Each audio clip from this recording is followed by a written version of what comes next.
Cumprimento a todos os amados ouvintes, irmãos do canal Teologando.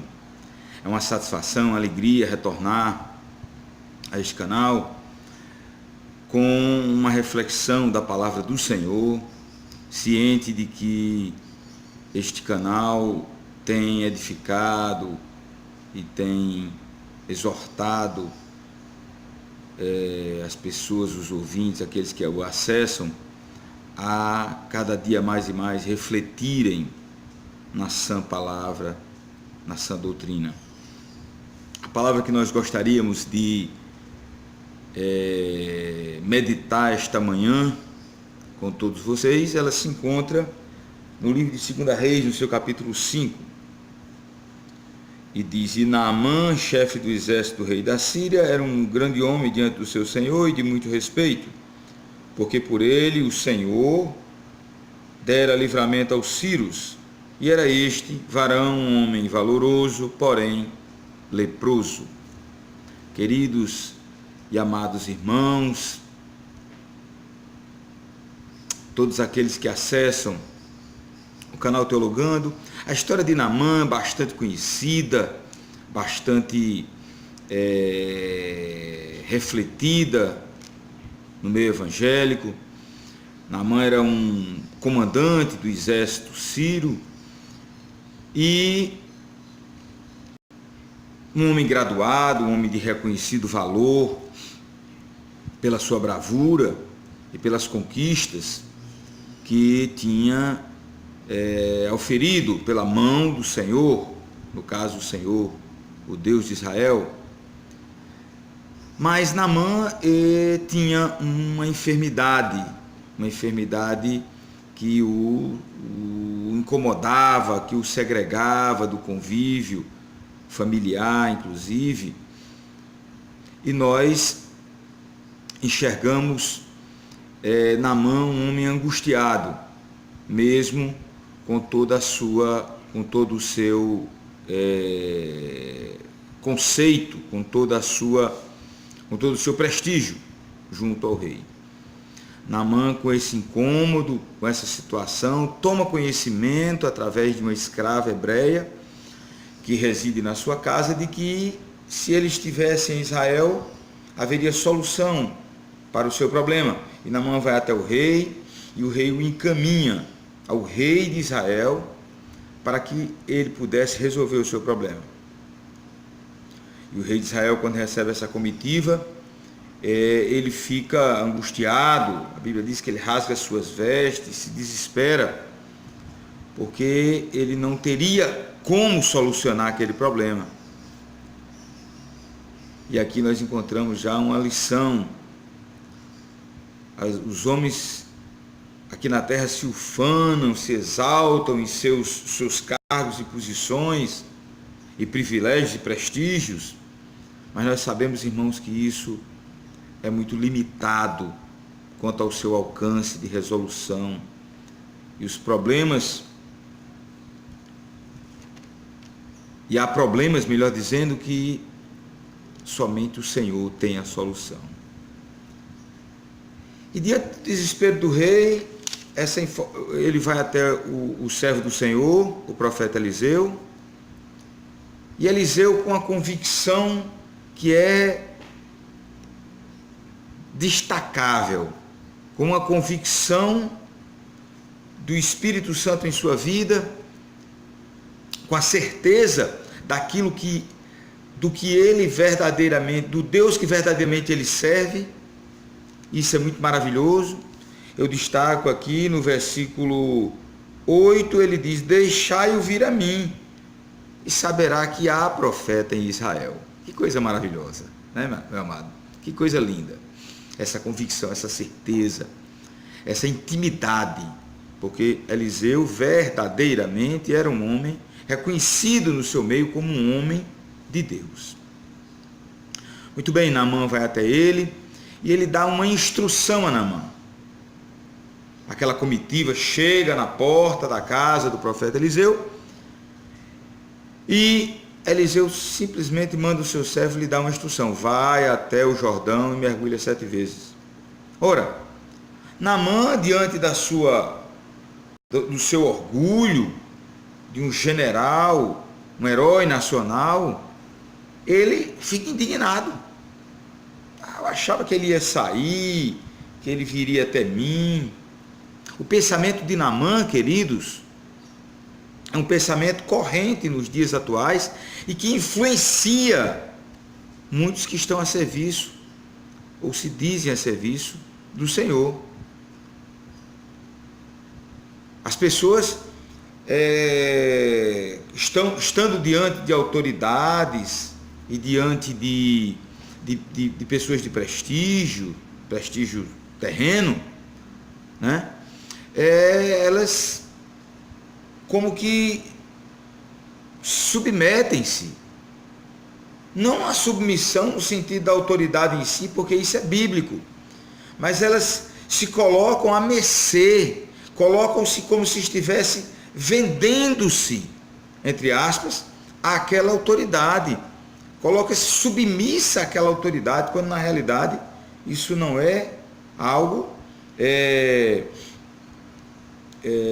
aprazível aos olhos do Senhor, de forma nenhuma. Repito, a palavra manda que nós nos submetamos às autoridades. Isso é bíblico e precisamos verdadeiramente fazer isso. Mas o que você não pode fazer é colocar os dons, os talentos e aquilo que Deus tem entregue a você de uma forma submissa a autoridades, como que num ato de bajulação, num ato de submissão terrena àquela autoridade. E não foi isso, e Eliseu tinha essa exata ideia dessa posição, e Eliseu sabia se colocar na condição que ele estava. E aquele homem, indignado, ele sai, ele vai embora, ele diz: eu fui honrado, eu esperava isso, esperava aquilo outro, e ele simplesmente mandou que eu me jogasse, que eu mergulhasse nas águas barrentas, né, do Jordão. Será que na minha terra eu não tenho rios mais limpos, melhores do que o Jordão? O olhar de Naamã era um olhar meramente humano, carnal. O olhar de Naamã era um olhar de quem tinha uma expectativa humana a respeito do agir de Deus. E Deus, muitas vezes, nas nossas vidas, Ele é aquele que traz à existência aquilo que não existe. Deus, ele faz com que o pequeno, o grande se humilhe, para que na humildade ele reconheça que o talento, o dom é dele. A capacidade de cura, a capacidade do milagre é dele tão somente. Não era simplesmente as águas do Jordão que fariam um milagre, era a obediência e a confiança na palavra do homem de Deus que faria com que o milagre pudesse acontecer. E isso Naamã não teve capacidade para compreensão. E ali, enraivado, se vai embora, confiando na sua autoridade, confiando no seu título. E esse título, essa autoridade, de nada valia diante do problema que ele estava vivendo. E aquele homem indignado sai, e aí é aconselhado lá na frente pelos seus servos, pelos seus comandados. E ele termina por voltar e cumpre aquilo que o homem de Deus tinha determinado para que ele fizesse. E ali 7 vezes ele mergulha nas águas do Jordão, e a palavra relata que ele saiu curado, a sua pele ficou branca, foi restaurada. Queridos, grandes lições essa palavra nos tem trazido. E eu gostaria de destacar mais uma dessas lições. Naamã era um estrangeiro. Naamã era um homem que tinha a sua naturalidade em um outro país. Não era um hebreu. Mas mesmo assim Naamã foi alcançado pela misericórdia do Senhor. Quantas e quantas vezes nós estamos, irmão, com a nossa mente, com a nossa visão limitada e acreditando que a misericórdia do Senhor, que os milagres do Senhor, ele não possa alcançar aqueles que não professam a mesma fé que nós professamos. E aí muitas vezes temos dificuldade em ampliar essa visão e entender que a misericórdia do Senhor alcança também aqueles que estão lá fora, para que o nome do Senhor seja exaltado, porque a graça, a misericórdia de Deus, o poder de Deus, ele não é um privilégio, meu irmão, ele não é uma concessão exclusiva do povo evangélico. Não. O nome do Senhor foi glorificado e Naamã levou a exaltação ao Deus de Israel para a sua terra, porque ele foi obediente à palavra do servo do Senhor, fez o que ele ordenou, e através dessa obediência, dessa convicção, ele alcançou o seu milagre. Essa lição, ela precisa e deve ser vivida por cada um de nós. Muitas vezes nós estamos limitando, nós estamos achando que o privilégio da misericórdia e da bênção do Senhor é um privilégio do nosso arraial, da nossa igreja, da fé que denominamos ter. Mas isso é um ledo engano. A misericórdia do Senhor, ela alcança aquele a quem o Senhor quiser ter misericórdia, porque assim a sua palavra nos diz. E que esse olhar, uma vez ampliado, esse nosso olhar, uma vez ampliado, nós possamos fazer como o profeta Eliseu fez com este ato, alcançando a vida de Naamã e levando o nome e a exaltação do nome do Deus de Israel para além fronteiras da nação israelita. Que nós possamos também tomar consciência disso, ampliar nossa visão nesse aspecto, para que o nome do Senhor também seja glorificado no meio daqueles que professam outras religiões, outras práticas religiosas, para que o nome do Senhor também alcance aqueles que estão no prostíbulo, aqueles que estão muitas vezes praticando atos ditos religiosos, que na realidade são contrários à palavra do Senhor.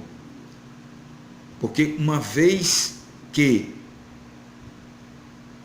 o poder de Deus, o poder da sua palavra, alcançar os corações, penetrar nos corações, essa palavra, como a boa semente, ela vai ali germinar e produzir os frutos para os quais o Senhor designou. E isso não é um privilégio meu, isso não é uma prerrogativa da minha igreja, da minha religião.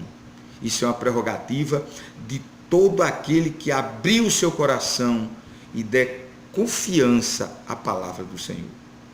Que essa mensagem ela possa alcançar os nossos corações e que nós possamos refletir e assim, uma vez dentro dessa reflexão, ampliar os horizontes do nosso olhar, não só religioso, mas ampliar o nosso olhar amoroso e de evangelistas que somos, convidados a apregoar a boa palavra, para que essa palavra alcance outras fronteiras, avance em outras direções, que não somente aquela que a nossa visão limitada muitas vezes tem nos mostrado.